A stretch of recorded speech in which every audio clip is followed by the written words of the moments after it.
सौ बात की एक बात यह कि प्रधानमंत्री ने जो कहा कि 1 साल तक सोना खरीदना बंद कर दीजिए, उसके पीछे की सारी वजहें समझना जरूरी है।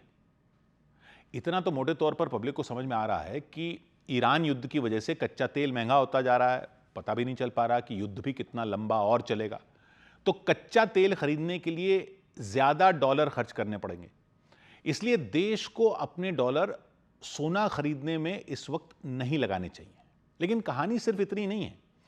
उसके लिए पहले तो बेसिक सिद्धांत पर चलते हैं इकोनॉमिक्स के, कि किसी चीज का बाजार में दाम घटता या बढ़ता कैसे है। तो ये तो आप जानते हैं कि बेसिक सिद्धांत यह है कि अगर किसी चीज की मांग ज्यादा हो जाए और सप्लाई उतनी ना हो तो उसके दाम बढ़ जाते हैं, क्योंकि खरीदने वाले ज्यादा हो जाते हैं और माल उतना होता नहीं है। तो वो ज्यादा पैसे देने को तैयार हो जाते हैं। यानी किसी चीज की कमी हो जाए, शॉर्टेज हो जाए, तो वो चीज महंगी हो जाती है। ये तो हो गया सिंपल सिद्धांत। लेकिन बाहर से जो चीज खरीदनी होती है, विदेश से जो चीज खरीदनी होती है, उसमें सिद्धांत डबल हो जाता है। कैसे डबल हो जाता है? क्योंकि हम किसी से विदेश में कुछ खरीदते हैं तो वो रुपए में पेमेंट नहीं लेता, वो पेमेंट लेता है डॉलर में। तो उसको पेमेंट देने के लिए हमें डॉलर खरीदने पड़ते हैं।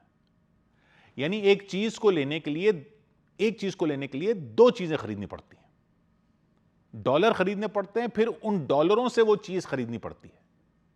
यह पॉइंट समझने की जरूरत है। मतलब सोचिए, अगर कच्चे तेल का एक बैरल $80 के रेट का है और $1 ₹80 का है, तो एक बैरल तेल के लिए रुपए देने होंगे 80 × 80, 80 × 80 यानी $6,400। अब अगर कच्चे तेल का रेट बढ़कर हो जाए $100, यानी रेट बढ़ गया $20, यानी 80 पर $20 की बढ़त हो गई, तो 25% की बढ़त हो गई। अगर डॉलर हो गया और डॉलर हो रुपए $80 का ही, तो कच्चा तेल मिलेगा 100 × 80 यानी $8,000, यानी 6,400 से $1,600 बढ़कर हो जाएगा $8,000। लेकिन जब कच्चा तेल $100 का हो जाए और एक डॉलर भी $100 का हो जाए, तो एक बैरल कच्चा तेल मिलेगा 100 × 100, 100 × 100 यानी $10,000, यानी 6,400 से बढ़कर हो जाएगा $10,000 का। मतलब 56.25% बढ़ जाएगा, 56.25% बढ़ जाएगा। बढ़ रहा था असल में तेल का दाम बढ़ा 25%, लेकिन क्योंकि डॉलर का दाम भी बढ़ गया तो रुपए में दाम बढ़ गए 56% से ज्यादा। यह है कहानी का असली पेच। तो इस बढ़त को कंट्रोल करने के लिए क्या कर सकते हैं? एक तो यह है कि कच्चे तेल की मांग कम करें। वही प्रधानमंत्री कह रहे हैं कि कच्चे तेल की मांग कम कीजिए, पेट्रोल डीजल कम इस्तेमाल कीजिए, बचत की जाए। लेकिन वो लंबा टारगेट भी है। कुछ जगह तो कम किया जा सकता है, लेकिन काम धंधे चलाने के लिए भी कच्चा तेल तो चाहिए ही। पेट्रोल डीजल कहीं ना कहीं तो खर्च करना ही पड़ेगा, गैस भी चाहिए ही। इलेक्ट्रिक गाड़ियों की तरफ देश जाए, उसके लिए जोर तो लगाना होगा, लेकिन वो एकदम से तो नहीं हो सकता। दूसरा जो फैक्टर वो ये कि डॉलर कम खरीदने पड़े, वो एक दूसरा तरीका है। क्योंकि जितने ज्यादा डॉलर की मांग बढ़ती है, उतना डॉलर महंगा होता जाता है। लेकिन अगर कच्चा तेल ज्यादा डॉलर में मिलेगा और कच्चा तेल विदेश से खरीदना ही पड़ेगा, तो कच्चा तेल खरीदने के लिए डॉलर तो चाहिए ही होंगे। यानी डॉलर की मांग अगर कम करनी है तो दूसरी चीजों से कम करनी होगी जहां डॉलर खर्च होते हैं। तो कहां खर्च होते हैं? जो चीजें हम इंपोर्ट करते हैं उसमें सबसे ज्यादा क्या इंपोर्ट करते हैं? पहले नंबर पर तो वही है कच्चा तेल और गैस। तो ये तो हमने देख लिया कि तुरंत तो इनको खरीदना कम नहीं कर सकते, क्योंकि इससे तो बाकी काम धंधे रुक जाएंगे। दूसरे नंबर पर डॉलर खर्च होते हैं इलेक्ट्रॉनिक्स में। मतलब टीवी फोन वगैरह ही नहीं, वो तो चलो बाहर से कम मंगा लें, उन पर टैरिफ यानी इंपोर्ट ड्यूटी भी लगा दें, क्योंकि वो बाहर से क्यों लें, वो तो हम यहां भारत में ही बना लेंगे। लेकिन जो इलेक्ट्रॉनिक्स बनाने के लिए सेमीकंडक्टर चिप होती हैं, वो जो टीवी के अंदर, कंप्यूटर के अंदर, फोन के अंदर, गाड़ियों के सिस्टम के अंदर, मतलब हर इलेक्ट्रॉनिक सामान में लगती है चिप। वो चिप देश में ज्यादा नहीं बनती, और एडवांस चिप तो बनती ही नहीं, ताइवान से आती है। तो वो भी देश मंगाना कम नहीं कर सकता, क्योंकि वो नहीं खरीदेंगे विदेश से तो देश में कोई सामान ही नहीं बना पाएंगे। यानी इलेक्ट्रॉनिक्स आइटम के पुर्जे, खास करके चिप खरीदने के लिए भी डॉलर चाहिए ही चाहिए। तो वो मांग भी कम नहीं होने वाली। तीसरे नंबर पर जो आइटम हम इंपोर्ट करते हैं वो है सोना। देश का लगभग 10% इंपोर्ट का जो बिल आता है वो सोने का आता है। यानी हर $100 जो देश खर्च करता है, उसमें 10 जो है सोना खरीदने में करता है।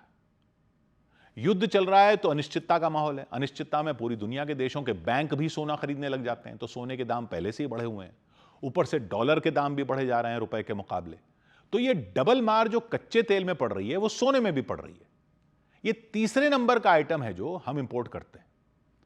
कच्चा तेल मंगाना इतनी जल्दी कम नहीं कर सकते, उससे बाकी काम धंधे जुड़े हैं, सबका रोजगार जुड़ा है। इलेक्ट्रॉनिक्स मंगाना कम नहीं कर सकते क्योंकि उससे भी बाकी काम धंधे जुड़े हैं, सबका रोजगार जुड़ा है।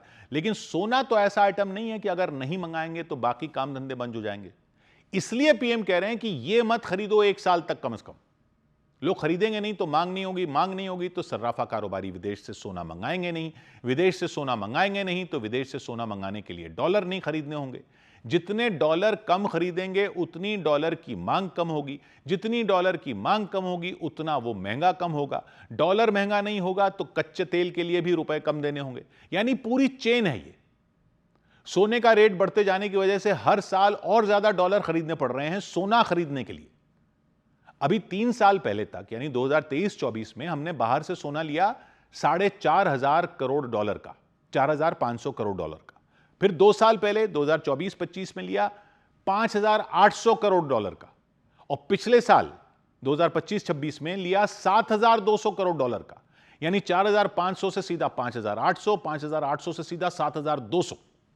ये जो 7,200 करोड़ डॉलर का सोना खरीदा हमने विदेश से पिछले साल, इसका मतलब 7,200 करोड़ डॉलर भी खरीदने पड़े इस काम के लिए पिछले साल। अगर ये डॉलर नहीं खर्च करने पड़ते तो डॉलर की मांग तो थोड़ी कम होती, डॉलर की मांग थोड़ी कम होती तो डॉलर थोड़ा सस्ता होता, डॉलर थोड़ा सस्ता होता तो बाकी सब चीजों में भी फायदा मिलता। यह पूरा लॉजिक है देश से अपील करने का कि सोने का मोह छोड़िए। एक साल के लिए भी छोड़ देंगे तो ये डॉलर नहीं खरीदने पड़ेंगे। हालांकि यह बात भी सही है कि यह करवा पाना उतना आसान नहीं है, क्योंकि देश में सोना सिर्फ शादी में गिफ्ट करने के लिए या गहनों का शौक पूरा करने के लिए ही नहीं खरीदा जाता। लोग सोने को एक निवेश की तरह भी देखते हैं। अब पुरानी परंपरा रही है कि आड़े वक्त में सोना काम आएगा। हालांकि ऐसा करने की नौबत भी कोई आने नहीं देना चाहता कि जरूरत पड़ी तो घर के गहने बेच दिए या गिरवी रखवा दिए। ये करने की नौबत आजकल उतनी आती नहीं है जितनी पहले के जमाने में रही होगी, लेकिन परंपरा बन गई है तो बन गई है, इसलिए यह करवा पाना उतना आसान नहीं है।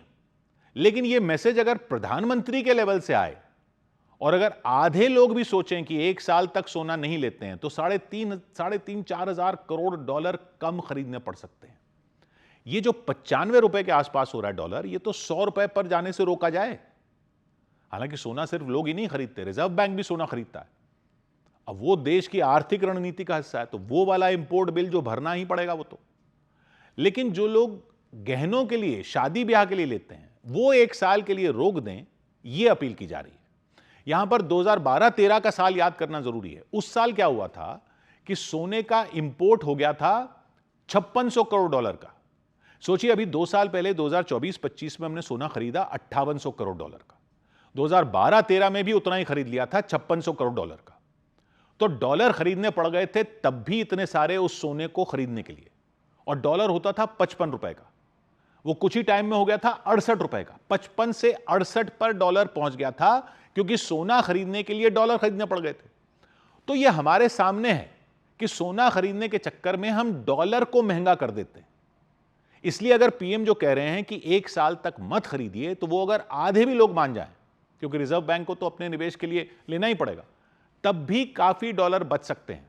आधे नहीं तो 1/4 भी, यानी हर 4 में 1 व्यक्ति भी अगर इस एक साल के लिए न खरीदने की ठाने तो उतने डॉलर कम खरीदने पड़ेंगे, क्योंकि ये डबल खरीद होती है। सोना खरीदने के लिए डॉलर खरीदने पड़ रहे हैं। 100 बात की एक बात।